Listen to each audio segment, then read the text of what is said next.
And prior to the treatment, we have to check those groove and the scrape. Và việc đầu tiên khi điều trị là tôi đã phải kiểm tra những cái đường rãnh này. So by using the cooking scale in order to secure the pressure of the brushing force. Và đồng thời tôi cũng sử dụng cái cân nhà bếp để mà kiểm tra cái lực mà bệnh nhân dùng để chảy ra. As useful. And I made an impression for this patient. Tôi đã lấy dấu cho bệnh nhân. Year 2000. Vào năm 2000. And deliver the final restoration. Đây là kết quả phục hình. And this is the 3 years later after I delivered the final restoration. Đây là kết quả sau 3 năm. However, you can see the groove like this. Tuy nhiên các bạn vẫn nhìn thấy những cái đường rãnh ở trên lợi. Instead of the 3 years after the treatment, her pressure is strong now, strong then. Mặc dù sau 3 năm điều trị thì cô ấy vẫn chảy răng với một lực rất mạnh. And so try again to change to the pressure more weaker and after 3 years. Và tôi vẫn phải bảo với bệnh nhân rằng là hãy giảm cái lực chảy răng của bài xuống. However, 9 years later, this groove disappeared. Sau 9 năm sau thì những cái rãnh ở trên lợi đã biến mất. And you can see the same ranks of the natural teeth and the PFM crown. Các bạn có thể nhìn thấy những cái phần mô mềm rất dày tốt ở xung quanh cái phục hình và xung quanh những cái răng tự nhiên. However, she brushed her tooth strong sometimes. Tuy nhiên thì đôi khi thì bà ấy vẫn chảy răng rất mạnh. And you can see the receding gum. Các bạn trên cái hình này vẫn nhìn thấy những cái lợi bị tụt. However, it is a 14 years result. Đây là sau 14 năm. And also, tooth brushing pressure is very important to maintain long term. Và các bạn thấy rằng cái lực chảy răng đúng cách cũng là một nhân tố rất là quan trọng trong việc duy trì cái độ ổn, cái tính thẩm mỹ ổn định. Okay, and I want to show you next case. Tôi sẽ cho các bạn nhìn thấy một ca lâm sàng tiếp theo. And this is the first visit day of patient. Đây là ngày đầu tiên bệnh nhân đến khám. She needed the aesthetic treatment. Cô ấy cần được điều trị về mặt thẩm mỹ. And we made the PFM crowns. Chúng tôi đã làm những cái răng, những cái trụ thứ kim loại cho bệnh nhân.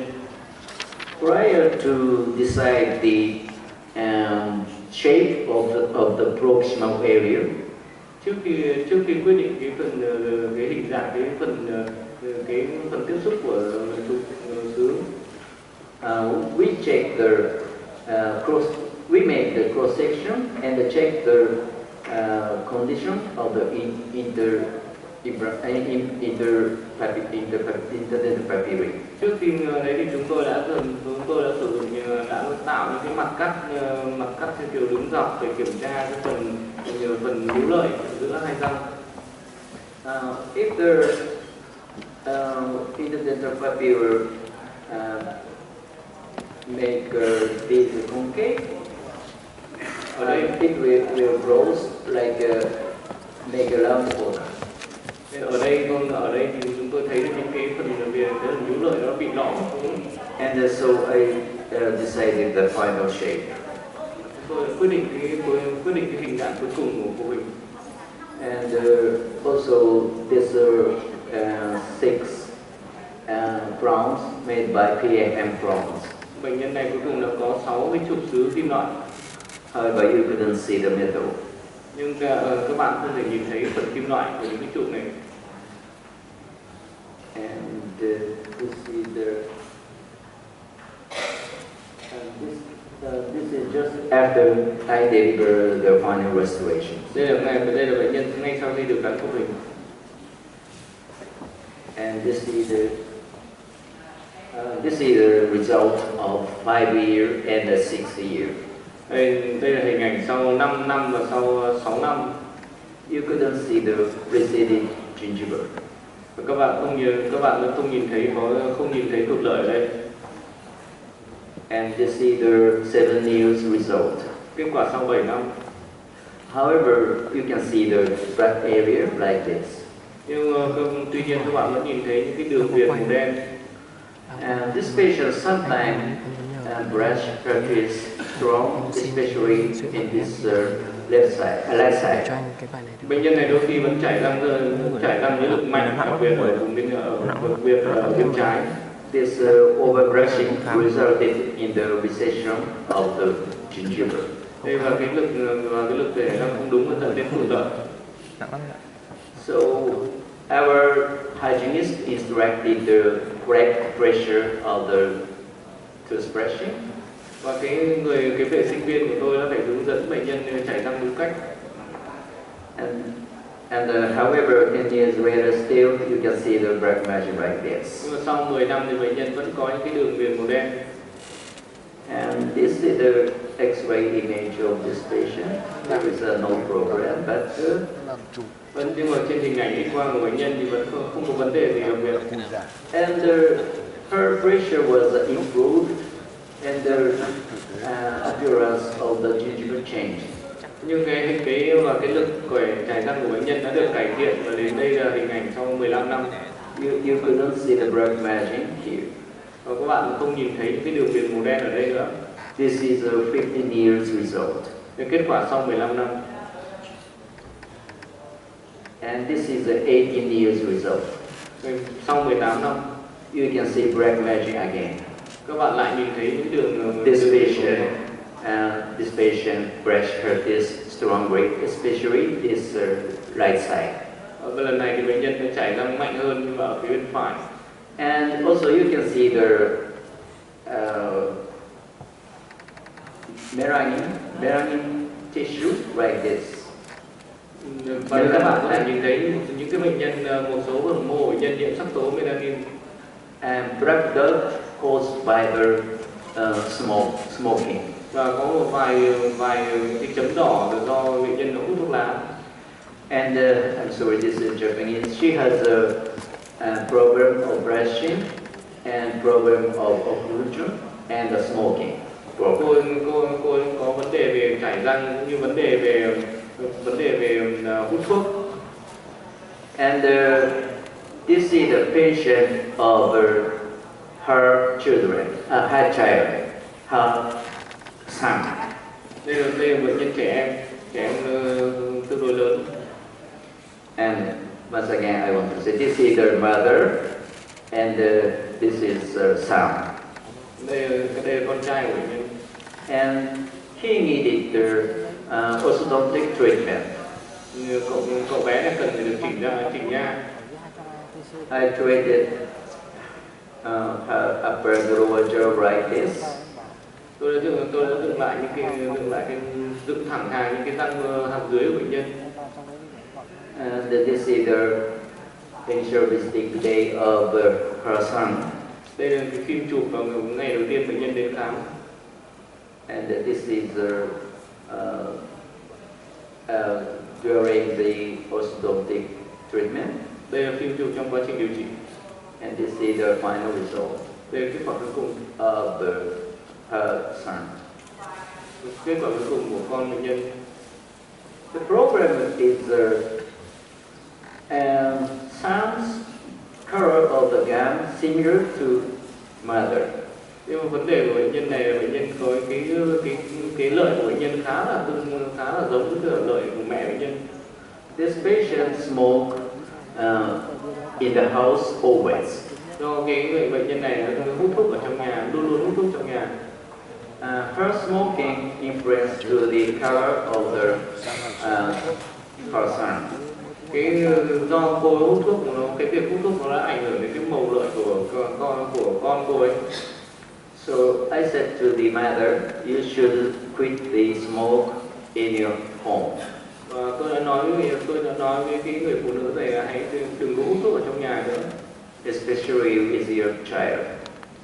Điều đấy tốt hơn cho con của cô ấy.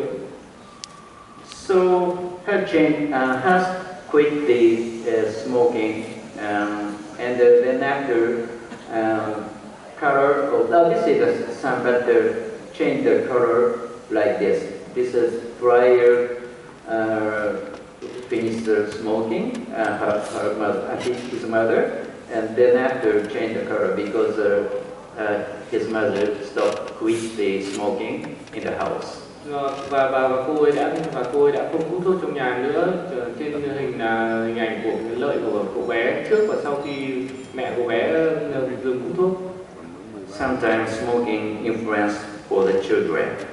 Và đôi khi thì hút thuốc cũng ảnh hưởng đến những người với những đứa trẻ xung quanh. And dentists observe right this manner. Và trách nhiệm của nha sĩ cũng phải hướng dẫn người hút thuốc cách cư xử cho đúng.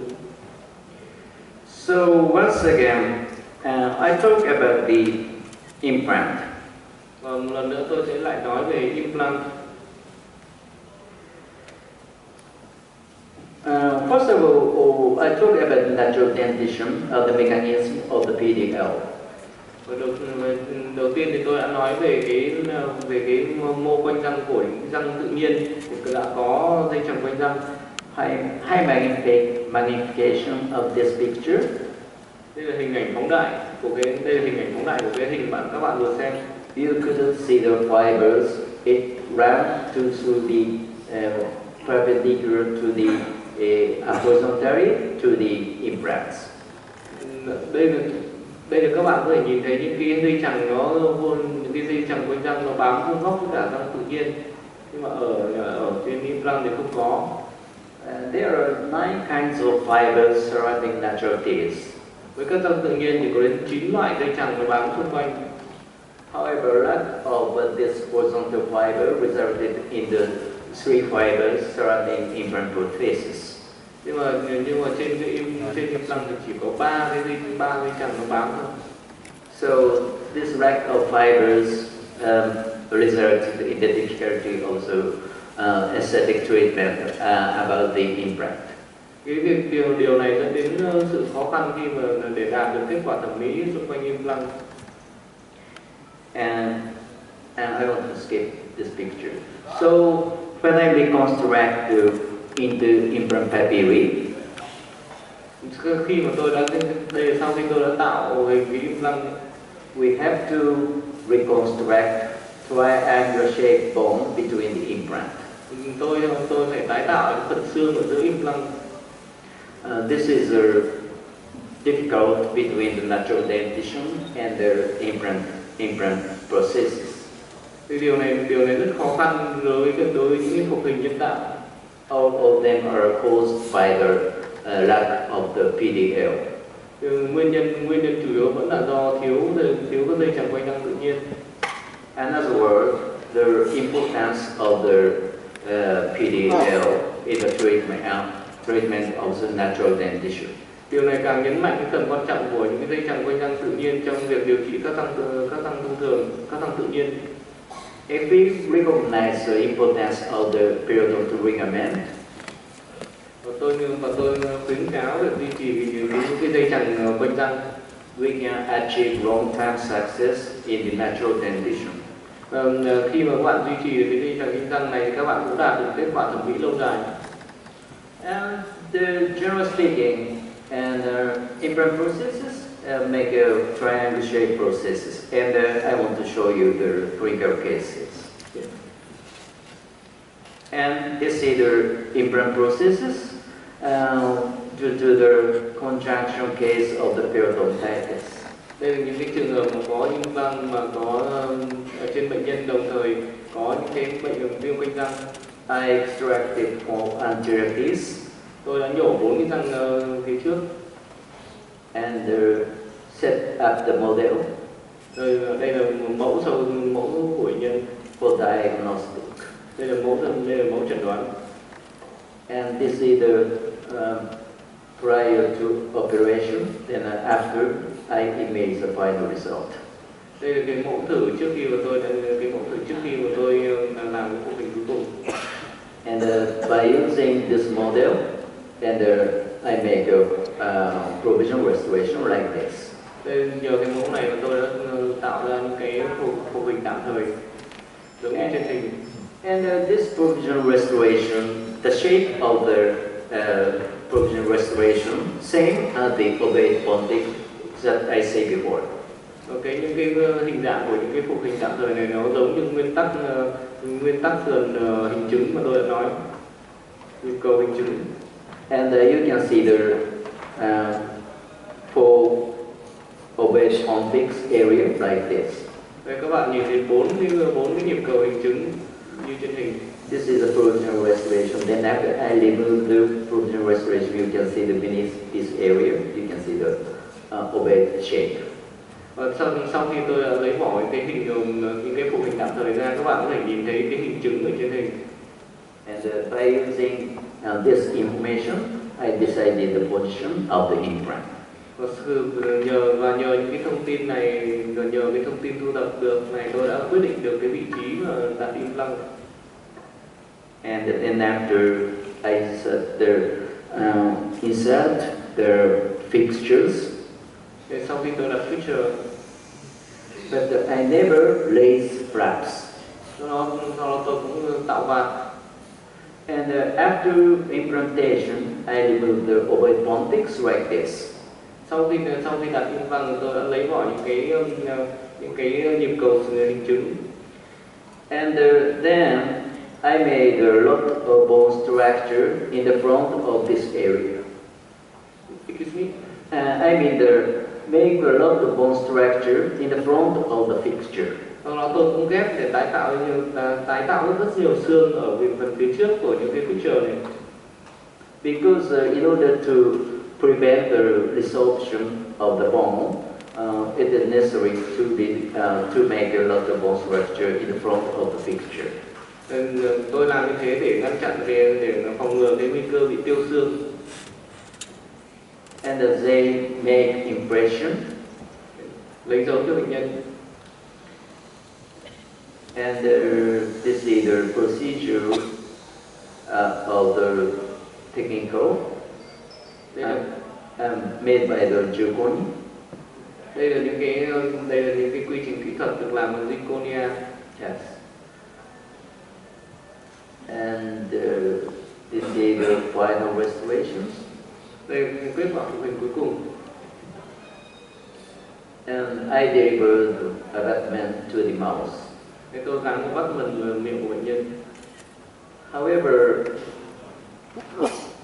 However, soft tissue is important surrounding implant.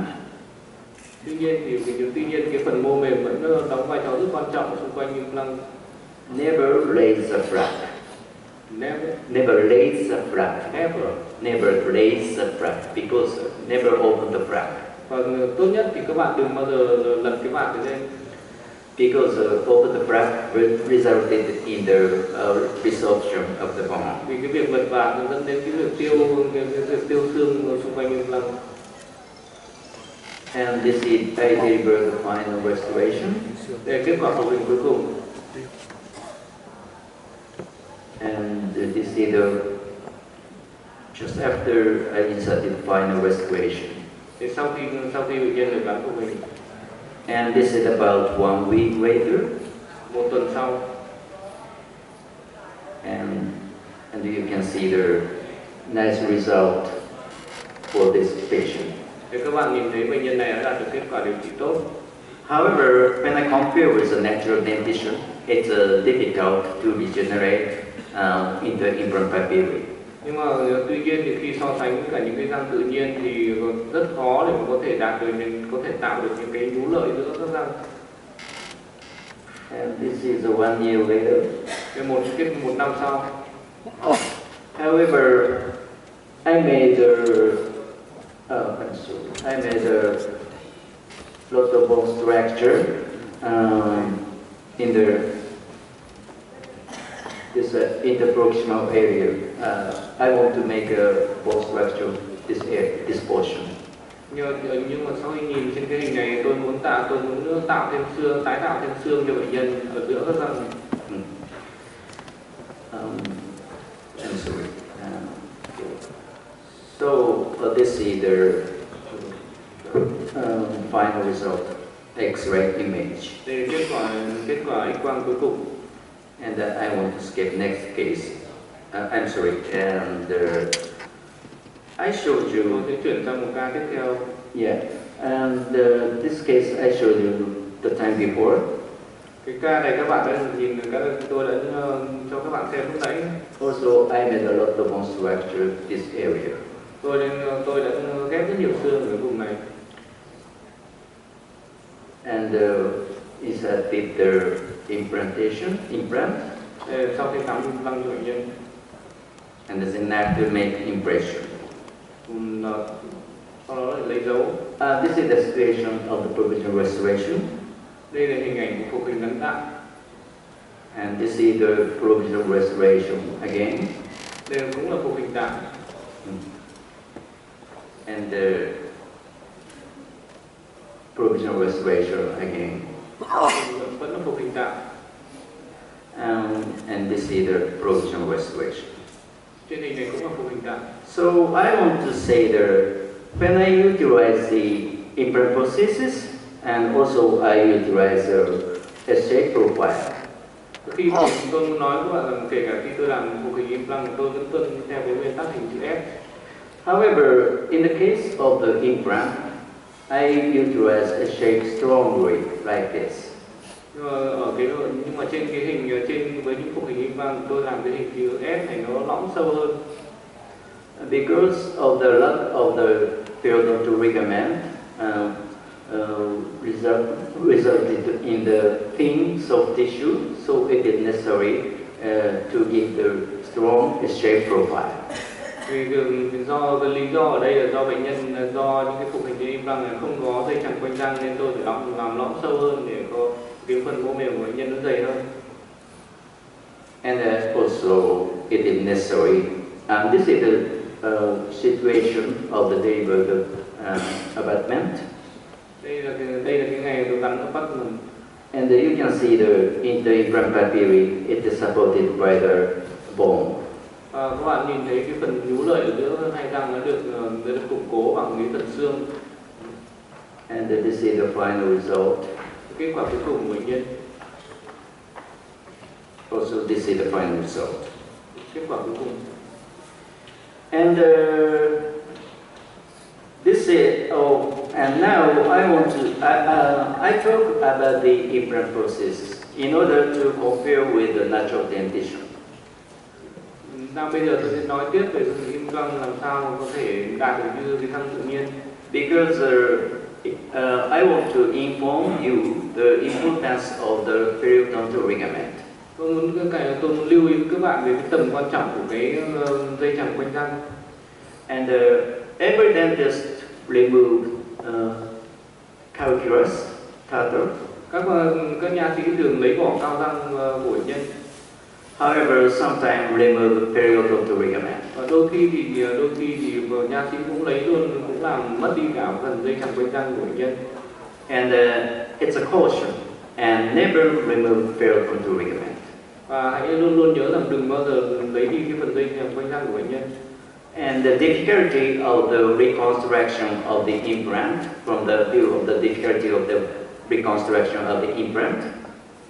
Thì các bạn từ những cái gì các bạn đã biết thì rất là khó để phục hồi lại được cái phần thẩm mỹ đấy, kể cả trên implant. It means the difficulty same as the removed natural teeth, removed PDL condition. In the natural dentition, remove the PDL, it resulted in the same result like implant prosthesis. Vì cái thì ở trên những cái răng tự nhiên thì cái việc mà lấy đi cái phần dây chằng quanh răng nó cũng dẫn đến kết quả tương tự như là trên implant. So, in order to prevent the recession, and we never remove the periodontal ligament. Và hãy nhớ rằng không bao giờ được lấy đi phần dây chằng quanh răng để tránh bị tụt lợi. So, and this is my conclusion.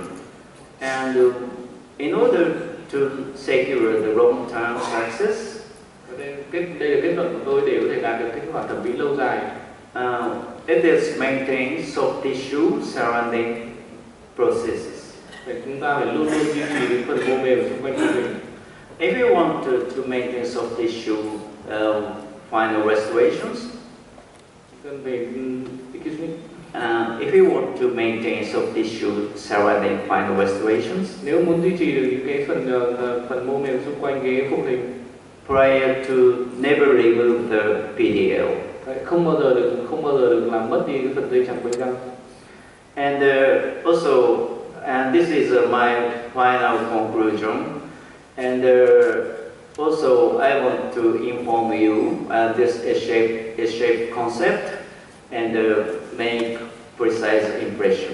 Và tôi cũng lưu ý với các bạn là trong cái kết luận cuối cùng của tôi rằng là hãy tuân theo cái nguyên tắc hình chữ S và hãy cẩn thận và lấy dấu rất đúng. And prior to treatment, we have to know the characteristic of the periodontal. Và trước khi tiến hành điều trị, chúng ta cũng cần phải thăm khám kỹ cái sức khỏe quanh răng của bệnh nhân. And that's all. Thank you for your attention. Và đấy tất cả những gì mà tôi muốn thuyết trình. Cảm ơn tất cả các bạn.